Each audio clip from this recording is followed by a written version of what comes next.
Hi there. I don't use this channel for this type of thing very often, but I thought it might be interesting to just post something online today because I've got something on my mind.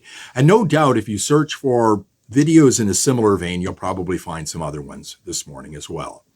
Last night, I believe it was about 6:45 or 7:45, everybody in Alberta got an alert on their phone regarding our power grid. It was under stress, and we were to start turning off lights, not do washing and drying, turn off space heaters, and not charge our electric vehicles because we could have rolling blackouts. And I'll get back to the electric vehicles in just a moment.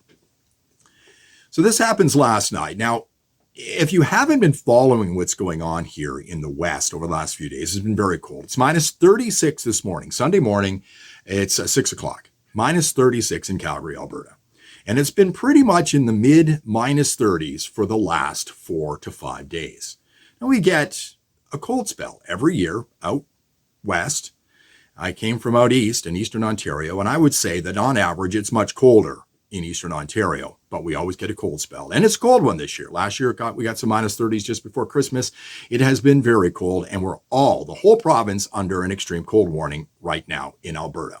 Some places have seen wind chills in the minus 50s. Now, in a couple of minutes, and it may even happen while I'm doing this video, my natural gas furnace is going to kick in, and it is the only thing that is keeping me, my wife, and my 3 cats from freezing to death. If the power were to go out for very long, it would get very cold very fast in this house. And everybody in the province, mostly everybody, is being kept alive by natural gas. Now, my question is, why, in a province that is an energy powerhouse in the world, Alberta, and sits on one of the largest natural gas deposits in the whole world, why am I having to conserve energy?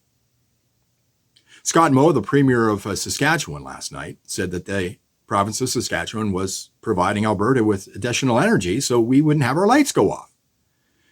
And I'm going to be even more blunt here. We sit on, I'm going to mention it again, one of the largest natural gas deposits in the whole fucking world.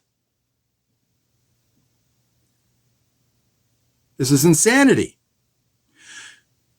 Go over to a website called Pipeline Online. Brian Pincott's there, and he does a great job of talking about our energy grids here in Canada and in Alberta and then in the West in particular. He had a story the other day regarding wind turbines. And of course, if you live anywhere in this country, you start to see what I call visual pollution, eco-crucifixes. The Cuisinarts of the sky are popping up everywhere. They're pollution, visual pollution. But he talked about how they shut them down when it gets really cold because they're at risk of shattering.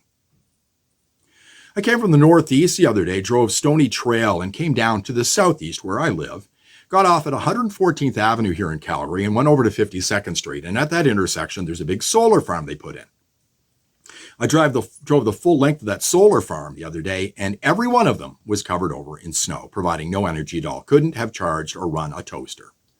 Heard a similar story, a farmer down south of the city, down near High River, a 300-acre solar farm on prime agricultural land completely covered in snow when the temperatures were in the minus 30s. Our grid last night, our solar panels and wind turbines during this emergency were providing zero energy in this province. Did I mention we're sitting on one of the largest deposits of natural gas in the whole world, in Alberta? We should be investing more in natural gas because it's keeping us alive. Our Premier, Danielle Smith, God love her, is going head on against Justin Trudeau and Stéphane Guilbeault, the Environment Minister, the climate cult leaders out in Ottawa. They want to shut down our oil and gas industry. That is what they want. It's exactly what they want. And they tell you won't be able to buy the car you want because we're all going to be driving electric vehicles by 2035.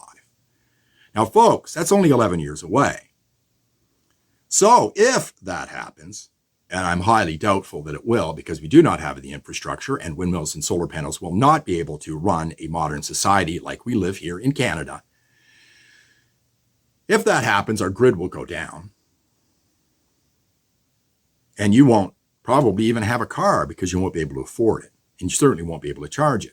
There's lots of stories out here how people are having to charge their cars midday right now because they have no power for their cars because they don't run properly when it's minus 35 degrees.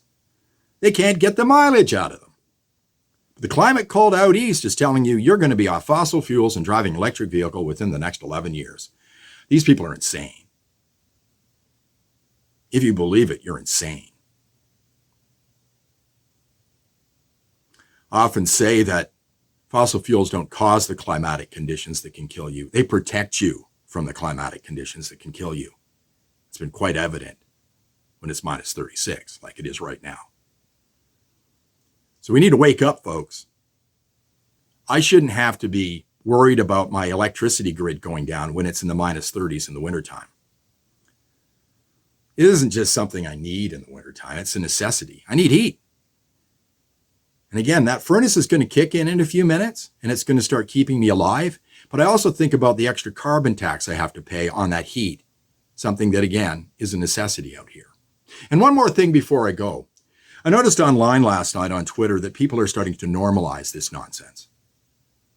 Now, there are some people saying, I pay a lot. We pay a lot for our energy out here in Alberta. It's higher than most places in Canada. And if I'm paying for it, I expect it to be on all the time and not being told that it's going to go off because we don't have enough of it when we are sitting on one of the largest deposits of natural gas in the whole world. But people are normalizing this now. And that's the thing, right? The energy problems start happening more regularly. And it's happened over the last few years in Alberta because we shut down coal and we don't have enough energy now. And it's happening more often and it's becoming normalized and people are beginning to accept this. And you can't. Don't accept this. Ralph Klein, former premier of the province, had a saying, let the eastern bastards freeze in the dark. I have family that live out east, and I don't want them to freeze in the dark. But damn you if you vote for the Liberal government in the next election. Damn you. We need government out east in Ottawa that is going to be friendly to the oil and gas industry, because it's quite evident right now where I live, it's the only thing that's keeping me and my family alive. This nonsense has got to stop. Down with the climate cult.